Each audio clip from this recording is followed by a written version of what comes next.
നമസ്കാരം കൂട്ടുകാരെ.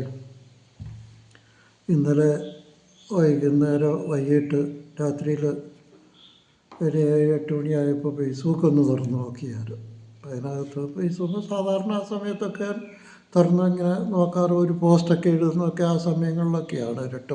8 മണിക്കൊക്കെ ശേഷം 9 മണിക്കൊക്കെയാണ്. അപ്പോൾ അതിൻ്റെ ഉള്ളിൽ ഗ്രൂപ്പും അതും ഇതൊക്കെ ഒന്ന് നോക്കും. അപ്പം നോക്കുമ്പോൾ അതിൻ്റെ മുകളിൽ കാണിക്കാറുള്ള ആ പ്രൊഫഷണൽ ഡാഷ്ബോർഡിൻ്റെ ഒരു ടൂളുണ്ട്, അതില്ല. പിന്നെ അവിടെ കാണിക്കാനുള്ള ഈ ഗ്രൂപ്പുകളുടെ ഒരു ടൂളുണ്ട്, അതില്ല.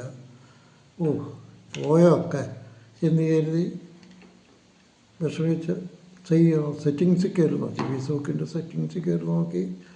മലയാളമാണ്, അതുകൊണ്ട് എല്ലാം ഒന്ന് വായിച്ച് നോക്കി. അവിടെ മലയാളമാണെന്ന് പറഞ്ഞിട്ട് നമുക്കിതെന്തിനാ എന്താണെന്നല്ലോ പിടിയൊക്കെ ഉണ്ട്, ഒരു വിവരവുമില്ല. എങ്കിലും ഞാൻ ചെയ്തു വെച്ചിരുന്ന ഓണാക്കി വെച്ചിരുന്ന സംഭവങ്ങളൊക്കെ ഓണാണോ എന്ന് നോക്കി, അതൊക്കെ ഓണാണ്, കുഴപ്പമൊന്നുമില്ല. പിന്നെ മോണിറ്റേഷൻ തുറന്ന് നോക്കുന്നുണ്ട്, ആ മോണിറ്റേഷൻ എന്നുള്ള ടൂൾ അതിനകത്തുണ്ട്. അപ്പോൾ അത് തുറന്ന് നോക്കുമ്പോൾ അതിനും കുഴപ്പമൊന്നുമില്ല. ഉടനെ അത് അടച്ചു, ഫേസ്ബുക്ക് അടച്ചു, പ്ലേ സ്റ്റോറിൽ കയറി ഫേസ്ബുക്കിൽ നിന്ന് സെർച്ച് ചെയ്തു. അപ്പോൾ അതിനകത്ത് പുതുക്കുക എന്നുള്ളതുണ്ട്. അപ്പോൾ പുതുക്കി വെച്ചു. സാധാരണ ഇടയ്ക്കൊക്കെ ഇങ്ങനെ സംഭവിക്കാറുണ്ട്. അതും ഫേസ്ബുക്കിൻ്റെ താഴെ കാണുന്ന മെസ്സേജോ അല്ലെങ്കിൽ ഷെയർ ബട്ടണോ ഇങ്ങനെയുള്ളതൊക്കെ അപ്രത്യക്ഷമാകാറുണ്ട്. അതും അതിൻ്റെ അപ്ഡേഷനൊക്കെ വന്നു കഴിയുമ്പോൾ, കിട്ടിക്കഴിയുമ്പോൾ, അപ്ഡേഷനൊക്കെ ചെയ്ത് കഴിയുമ്പോൾ നേരെ ആകാറുമുണ്ട്. അപ്പോൾ ഇതായത് മുകളിൽ നിന്നൊന്നും നഷ്ടപ്പെടാറില്ല അങ്ങനെ സാധാരണഗതിയിൽ. എന്തായാലും അത്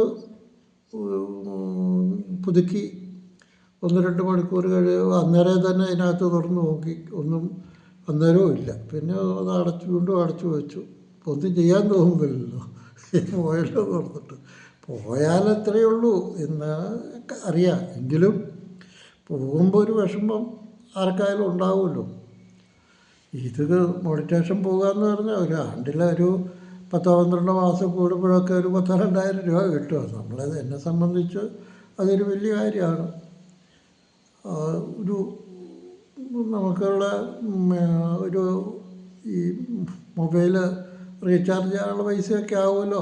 അങ്ങനെയാണ് മാസം 200 രൂപ ഇതിൽ ഞാൻ ചിലവാക്കുന്നുണ്ടല്ലോ. എന്തായാലും ഈ നെറ്റ് റീചാർജ് ചെയ്യാൻ, മൊബൈൽ റീചാർജ് ചെയ്യാൻ. അപ്പോൾ അതിനുള്ളതൊക്കെ ആയിക്കൊണ്ടിരിക്കുന്നതാണ്. അപ്പോൾ അതൊരു 1-2 കൊല്ലമായിട്ട്. അപ്പോൾ അത് പോയി കാണും എന്നൊക്കെ ഓർത്ത് പോയാൽ പോട്ടെ, ലാഭം എന്താ ചെയ്യുക. പിന്നെ 2 മണിക്കൂർ കഴിഞ്ഞപ്പോൾ വീണ്ടും ഒന്നാളെ തുറന്നു നോക്കി. എന്തെങ്കിലും ഒരു പോസ്റ്റ് എഴുതി അത് ഇഷ്ടു. നോക്കുമ്പോൾ ആ സംഭവം അതിനകത്ത് വന്നിട്ടുണ്ട്. മോണിറ്റേഷൻ ടൂള്, അതിൻ്റെ ആ പ്രൊഫഷണൽ ഡാഷ്ബോർഡിൻ്റെ ആ ടൂൾ അവിടെ കാണിക്കുന്നുണ്ട്. മറ്റേ നമ്മുടെ ഗ്രൂപ്പിൻ്റെ ആ സംഭവം അവിടെ കാണിക്കുന്നുണ്ട്. അപ്പോൾ അത് ഇടയ്ക്കൊക്കെ ഒന്ന് പുതുക്കിയില്ലെങ്കിലും ഇങ്ങനെ സംഭവിക്കും എന്ന് അറിയാമെങ്കിൽ ഇതിങ്ങനെ കുറേ കാലമായിട്ട് നമ്മളിങ്ങനെ ഒന്നും ചെയ്യാതെയും നോക്കാതെ ആ വരുന്ന അപ്ഡേഷൻ മാത്രമേ ചെയ്യാറുള്ളൂ. അത് മൊത്തത്തിൽ വരുന്നതാണ്, 10-16 എണ്ണം ഒന്നിച്ച് വരുന്നതാണ്. അപ്പോൾ അതെല്ലാം കൂടെ ഒന്നിച്ച് നമ്മൾ അങ്ങോട്ട് അപ്ഡേറ്റ് ചെയ്തേക്കും, അങ്ങനെ കൊടുത്തേക്കും. അപ്പോൾ അതങ്ങനെ ആയിക്കൊണ്ടിരിക്കുന്നതാണ്. അപ്പോൾ ഫേസ്ബുക്ക് ഒക്കെ അതിൽ വരുന്നതാണ്. നമുക്ക് ആവശ്യമില്ലാത്തത് അതിനകത്ത് കാണും, എങ്കിലും അതെല്ലാം ആയിക്കോട്ടെ എന്ന് നോക്കും. അതുകൊണ്ട് കുറവൊന്നും പറഞ്ഞിട്ടില്ല. ഇടയ്ക്കിടയ്ക്ക് ഈ ഫേസ്ബുക്കിൻ്റെ മൊബൈലിൽ വരുന്ന അപ്ഡേഷൻ എല്ലാ ആപ്പിൻ്റെയും ചെയ്യുന്നത് നല്ലതാണെന്ന് എനിക്ക് തോന്നിയിട്ടുണ്ട്. അതങ്ങനെ ചെയ്യാറുമുണ്ട്. അപ്പോൾ ഇപ്പോൾ അത് പുതുക്കുക എന്നുള്ളത് കണ്ട് കുറച്ച് കഴിയുമ്പോൾ ചിലപ്പോൾ അപ്ഡേഷൻ എന്നുള്ളത് വരുമായിരുന്നായിരിക്കും. എങ്കിലും ഇത് പുതുക്കിക്കഴിഞ്ഞു ഒരു 2 മണിക്കൂർ കഴിഞ്ഞപ്പോഴേക്കും എല്ലാ ടൂളും വന്നിട്ടുണ്ട്, മുകളിൽ കാണിക്കുന്നൊക്കെ. അപ്പോൾ അങ്ങനെയൊരു സംഭവം ഉണ്ടായെന്ന് ഞാൻ കൂട്ടുകാരുമായിട്ടൊന്ന് പങ്കുവെക്കുകയായിരുന്നു. ഓക്കെ.